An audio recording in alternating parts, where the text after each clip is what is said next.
I'm the one of the person who did the sand mandala for the publicly in 1988, and since then, sometimes close friends calls me Mandala Man. So Mandala Man.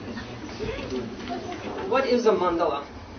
The term mandala is historically an Indic term. It's some sort of Sanskrit term. Its exact derivation is not entirely clear, but it does occur throughout Indian literature from very, very early Vedic contexts. It seems to mean most basically a circle. The term mandala itself occurs widely, but it really achieves its salience in Buddhism, and primarily in the Tantra context, Buddhist Tantra. The mandala is used in ritual initiation as a way of introducing students to particular practices, literally by, first of all, showing students what the mandala looks like, and generally in tantric rituals this is a very, very esoteric thing to view. And so in general you're not allowed to see the mandala unless you're actually part of the initiation ritual and have been allowed entrance into the circle.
The mandala that we're going to see evolving over the week today is a very specific kind of mandala.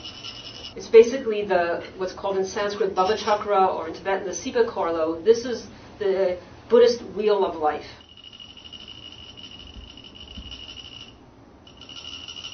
When I spoke with Losang Samten about his choice in using the wheel of life for this purpose, it's a very interesting set of responses that he gave me.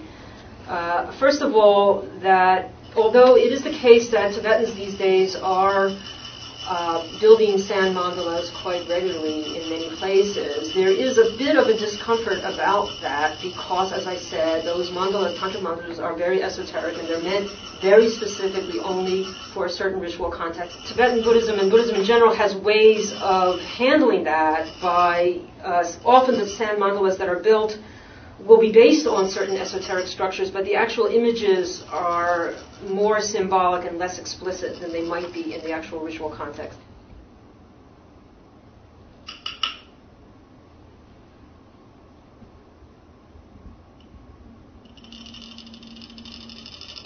Losang Samten explained to me that actually sand mandala is not really the main category, it's particle mandala.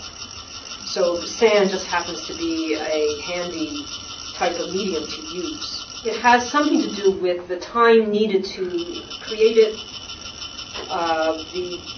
the kind of level of precision at which every single final particle is controlled and put in its proper place.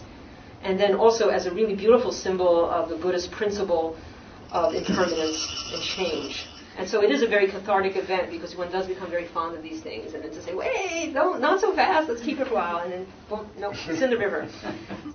He also said that he thought this was especially appropriate mandala to build because he says it is efficacious for world peace, and he thought it's very auspicious and very valuable, both for us and at this particular time. On reflection, though, I thought it's very interesting to think that this mandala has something to do with world peace, because actually what he's building here is a picture of samsara. Mm-hmm. He's building a picture not of peace, but in a certain sense of war. What these elements are going to be at the center are the three animals which symbolize the three basic pernicious passions that screw us all up, that keep us in samsaras, and they're basically ignorance, greed, and hatred. And then around them you have the 6 realms of samsara, and then you also have the 12 links of interdependent origination. This is a picture of being stuck in samsara, and the whole thing, if it were to be finished, is grasped by the Lord of Death. So it's interesting that that would promote world peace. We're talking here about dealing with the peace, and something we're talking about how to overcome the suffering, which in this design is the middle of the design, which shows the symbol of ignorance and the greed and the anger or hatred, which is really, truly, this is nothing to do with the religion business, but the day-to-day basis. If someone were cherishing about the peace or want to calm the mind, we have to deal with those 3 emotions.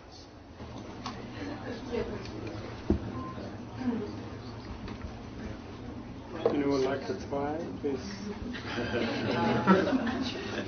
Right.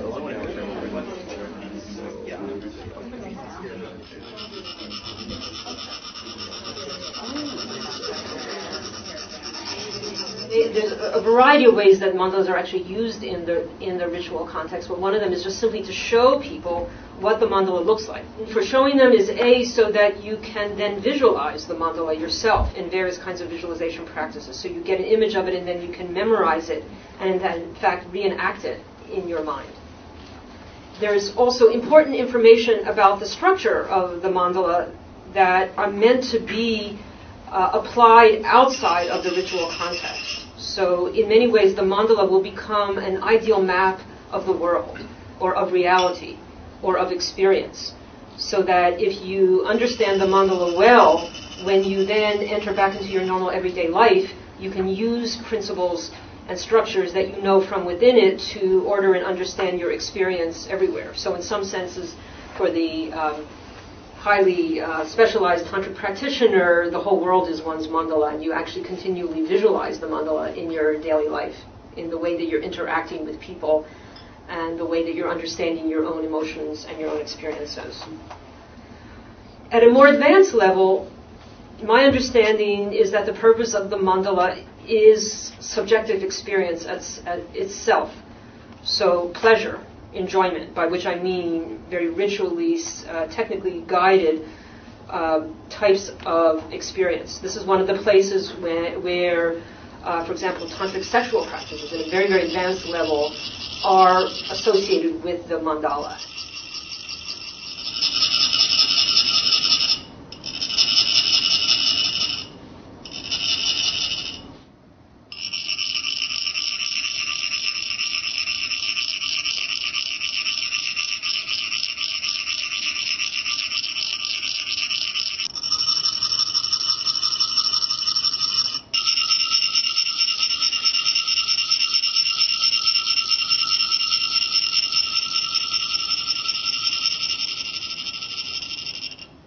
They're all chasing each other. Yes. They're so busy, always 24 hours. And then there's a good and bad. Because of less 3 portions, there's more joy, more peace, there's more suffering. And then this is for the 6 realms. 6 different worlds we're reincarnated in. Sometimes we're born as in heaven, sometimes born as a human, sometimes born as an animal, sometimes unicorns, demigods.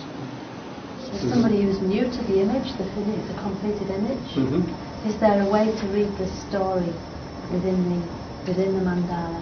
Yeah. Is there a particular way to read the story?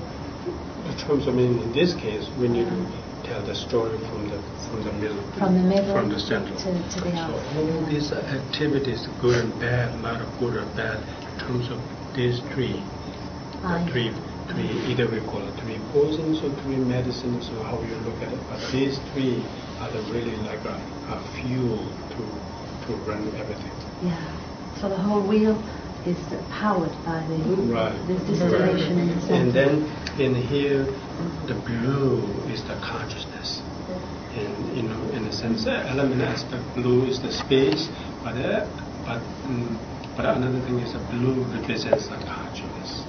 So that's the mind. And does the black and the white, does that represent duality? Low karma. Low Good karma and bad karma. Okay. And the images within the karma? There's a scene, there's a more like a suffering, go to the hell, and more joy, go to the heaven. So just keep facing this way and more facing that way.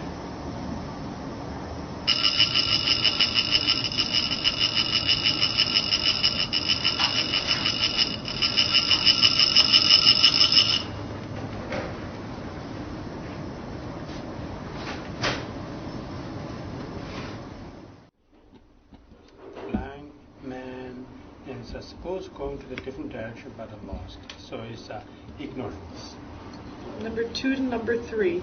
Through the karma foundations. It is what conditioned is consciousness. Yes. But even though it's a blind, even though not knowing the reality, but it's a law of karma. It's so active. This is even say the design, new birth. But the activity is so active. Number 3 to number 4. Through consciousness, conditioned are mentality and corporeality. Corporeality, that's right. The monkey mind. That's a monkey. That's supposed to be a monkey. So active as a monkey. 4 to 5. Through mentality and corporeality, conditioned are the 6 sense spaces. So here again the consciousness, and this the house as a person, but the windows, 6 windows refers to 6 senses, 5 senses, and then the mental consciousness. Number 5 to number 6. Through the 6 sense spaces, conditioned is sense impression. So that number 6 one there. Number 7. 6 to 7.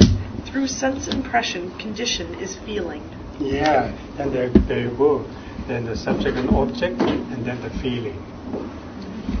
Number 7 to number 8. Through feeling, conditioned is craving. Craving, there's a craving. 8 to 9. Through craving, conditioned is clinging. Yeah, even though the desire lead to something, and then they lead to something else again. 9 through 10. Through clinging, conditioned is the process of becoming. Yeah, becoming pregnant. Yeah. 10 through 11. Through the process of becoming, conditioned is rebirth. Rebirth is the birth of a child. 11 through 12. Through rebirth, conditioned are decay and death, sorrow, lamentation, pain, grief, and despair. So there's the death. So this design or the meaning lead into here. Why this is here? Because of this.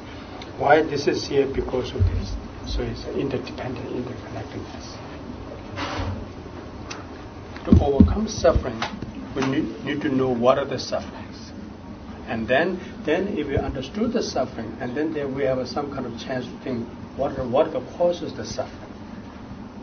Right? So because of that, it like a design, a lot of here is a suffering, meaning like a not added the suffering, but it's a reality. See, for here, this is the human section, the birth, and then the what I call it, just the youth, the marriage, old age, sick, and death. It's not just kind of like a made of somebody's story, but that's how reality, how we are, judging by this. If somebody living with this circle, long as he or she in this circle, that person will level as in the samsara. If that person is out of this circle, that's called the nirvana. In a way, you have a control because of depend on your karma. But karma doesn't mean just popped up. Karma means your action. If you do good, there's a good result. If you do bad, there's bad result. So in this tradition, is saying is not created by somebody else. Not really. Yes, there is a person something like this, but he doesn't have a control. But it depends on this person's karma. If he did good, he'll get in here. Or he did very good, he's out of his circle. Or he or she. So it's a law of karma. Why I said that? Because sometimes we have a misunderstanding of karma. Karma means something already fixed in the past, right? So, this is my karma I have to go through, or my previous karma. But karma means everything can be changed. Changing itself is a karma. That's why here, the black and white, this is the positive and the negative. Positive and negative, not judging by some kind of physical, but more like a mental. So that's what they level here, the three poisons. Pig, rooster, and snake. Ignorance and greed and anger. This is how I look in my life. So, and also you need to put you as an example. So in here say the ignorance is a poison, and then we need to analyze. We need to not just because of sad or not because of sad in the wheel of life. We need to think about it really is true or not. Is the ignorance create the problem? We have a choices to think. We need choices to ask the question. We have not choices to believe, not just believe because of somebody says. So we need to use our intellect and think and analyze. Who taught this? He said, don't believe what I said. You need to analyze. As like a person, he or she buying a gold in the market for the ring, making for the ring.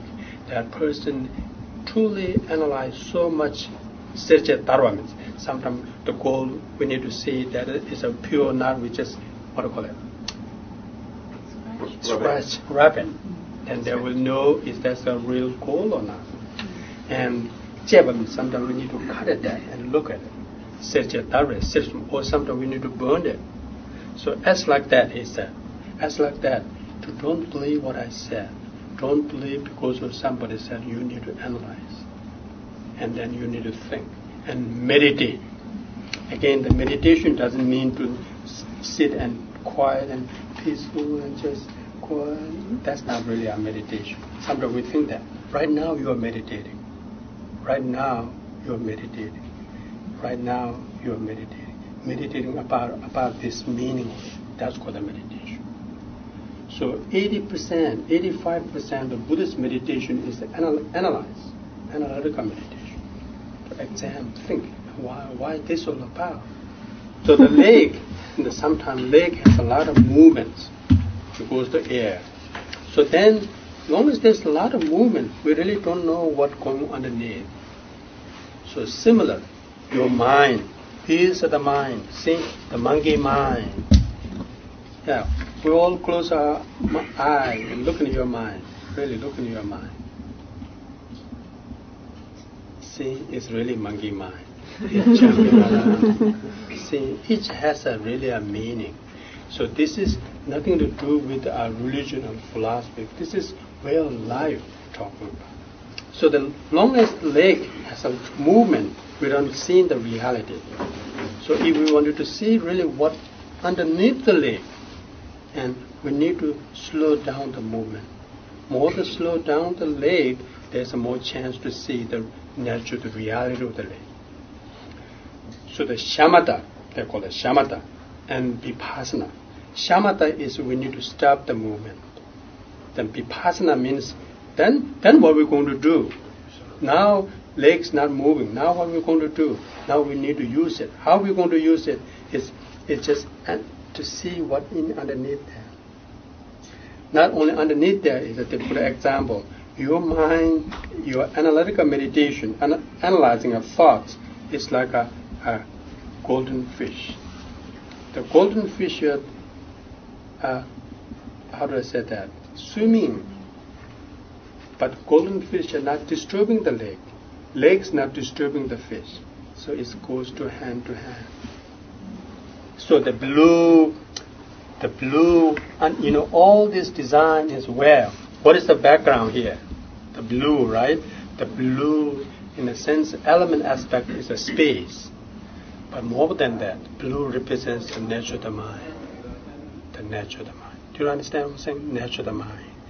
The mind has many levels. Mind is a one word, but there's many different, what is the example? Maybe like this is the example. The onions, right? So you need to peel. So the mind, in Buddhist psychology point of view, the mind has many levels. This kind of mind. And when they're sleeping, there's that kind of mind. And so many levels of the mind. But the nature of the mind, the true nature of the reality of the mind, never be polluted. Always pure. So the blue represents that, the nature of the mind. And also everything created by the mind. Anything is created by your own mind. So you are the creator for your future. So each one has their own reality. Why there's a birth, there's a pregnant. Why this is here because of this. Why this is there because of that. It's just the story goes like this, one like that. But why all these are so busy? Because the real fuel, the fuel is these three. Okay? Ignorance and greed and anger make so busy in our life. So not all mandalas are wheels of life. No. There's many mandalas. Yeah. The mandala of compassion, the mandala of wisdom, mandala of wheel of time. Earlier you were watching the video which is the wheel of time. So this is the wheel of life and that's the wheel of time. The wheel of time has a lot of meanings of the elements and also the four directions. But here mainly about this is really good philosophy. In a sense, I think all the teachings the Buddha taught are philosophy. So this is called, especially the name is called Sipa Kolo. You want to repeat that? Sipa Kolo. Sipa Kolo. Sipa Kolo.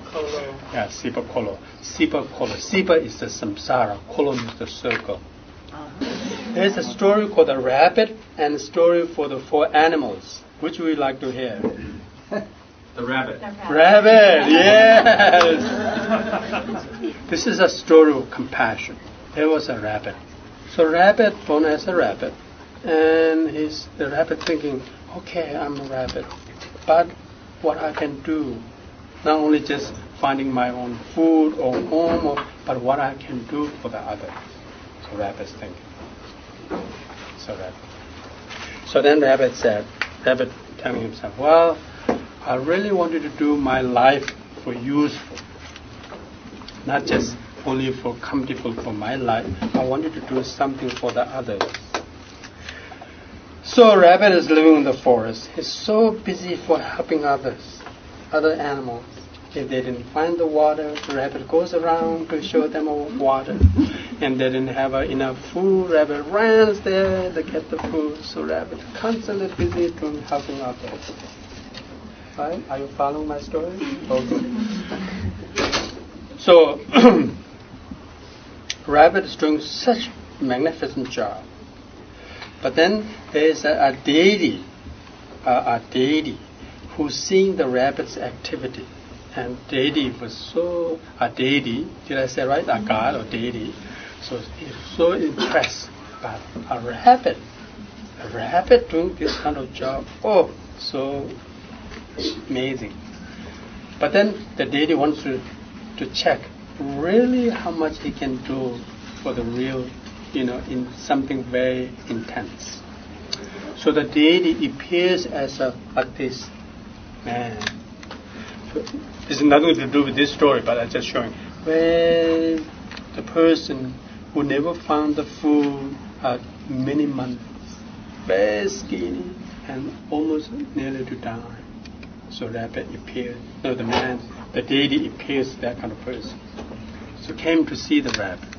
So rabbit saw him, and he said, the rabbit said, "Oh, what happened?" The rabbit so concerned, and he said, "What do you mean, what happened? Look at me, I'm nearly to die." And he said, the rabbit said, "What happened? I never found the food." And the rabbit said, "Oh, that's easy. Sit here, I'll find you food." And that man looked at, "Oh yeah, okay." And the man said, "What kind of food you bringing to me?"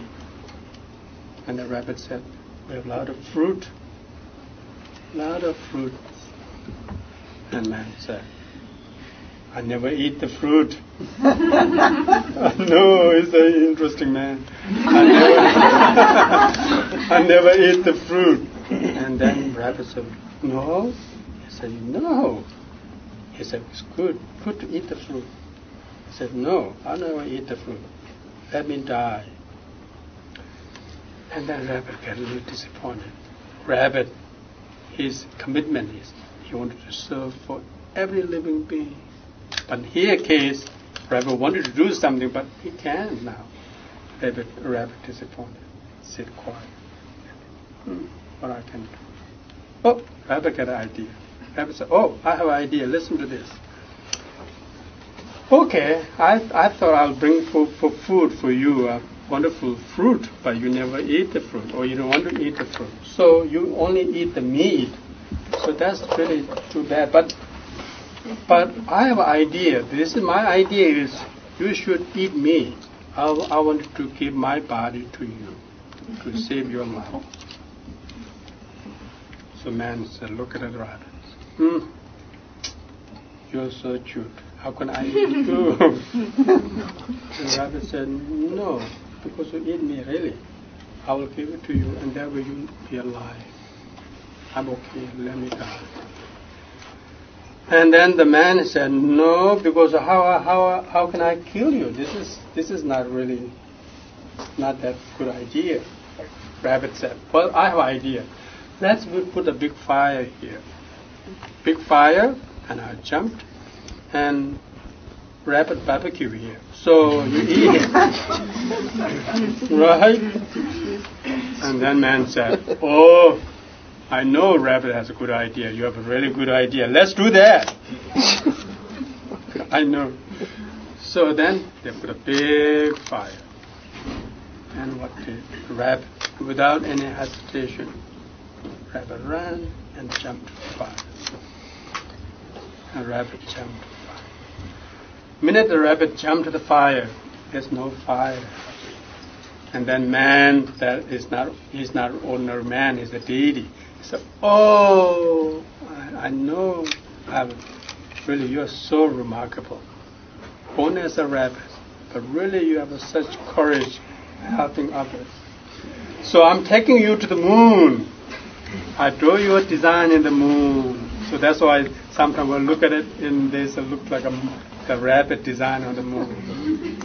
So that's the story we tell in Tibet. Normally the disperse ceremony, and even during the process for the creation of the ceremony, there's a lot of rituals.